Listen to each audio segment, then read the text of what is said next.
এই অঞ্চলের উন্নয়নকে বাধাগ্রস্ত করছে। এই প্রবন্ধে সংঘাতের কারণ, নিরাপত্তা পরিস্থিতি, বন্যা ও পাহাড়ি ঢলের প্রভাব, প্রাকৃতিক সম্পদ ব্যবস্থাপনা এবং নাগরিক অংশগ্রহণের দ্রুত বিশ্লেষণ করা হয়েছে। পাশাপাশি টেকসই শান্তি ও উন্নয়নের জন্য নীতিগত সুপারিশ উপস্থাপন করা হয়েছে। মূল শর্ত: পার্বত্য চট্টগ্রাম শান্তি, নিরাপত্তা, বন্যা, পাহাড়ি ঢল, জলবায়ু পরিবর্তন, প্রাকৃতিক সম্পদ, নাগরিক অংশগ্রহণ।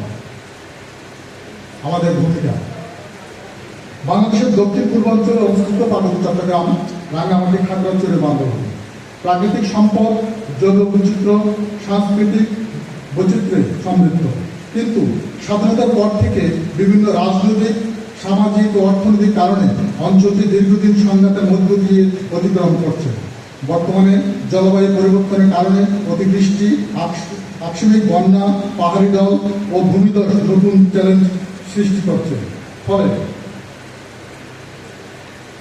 ফলে শান্তি, নিরাপত্তা, পরিবেশ সংরক্ষণ এবং দুর্যোগ ব্যবস্থাপনাকে একই কাঠামোর মধ্যে বিবেচনা করা জরুরি হয়ে পড়েছে। আমাদের নাগরিক উদ্দেশ্য: ক. পার্বত্য চট্টগ্রাম বর্তমান সংঘাত পরিস্থিতি বিশ্লেষণ করা। খ. নিরাপত্তা ব্যবস্থার চ্যালেঞ্জ মূল্যায়ন করা। ঘ. বন্যা ও জলবায়ু পরিবর্তনের প্রভাব নিরূপণ করা। ঘ. প্রাকৃতিক সম্পদের টেকসই ব্যবস্থাপনার প্রস্তাব প্রদান করা। এই প্রক্রিয়ায় নাগরিক সমাজের ভূমিকা নির্ধারণ করা। ৩. নাগরিক ভাবনা ও পদ্ধতি।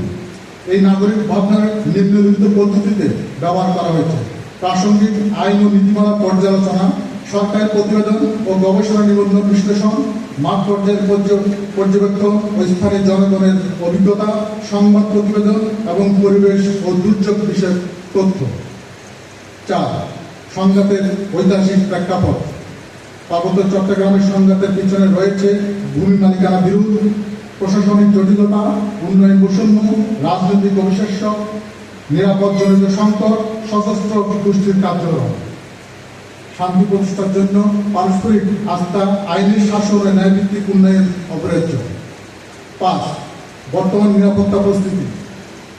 নিরাপত্তার চ্যালেঞ্জসমূহ: চাঁদাবাজি, অপহরণ, অবৈধ অস্ত্র, সীমান্তবর্তী অপরাধ, বনজ সম্পদ পাচার, মাদক চোরাচালান।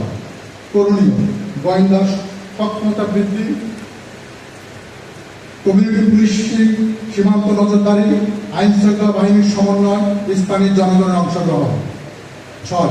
বন্যা, পাহাড়ি ঢল, জলবায়ু পরিবর্তন সাম্প্রতিক বছরগুলিতে পরিবর্তিত প্রবণতা।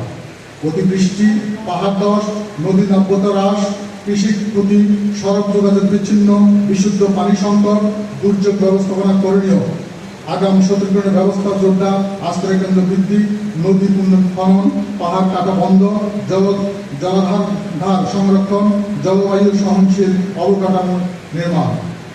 ৭. প্রাকৃতিক সম্পদ ব্যবস্থাপনা।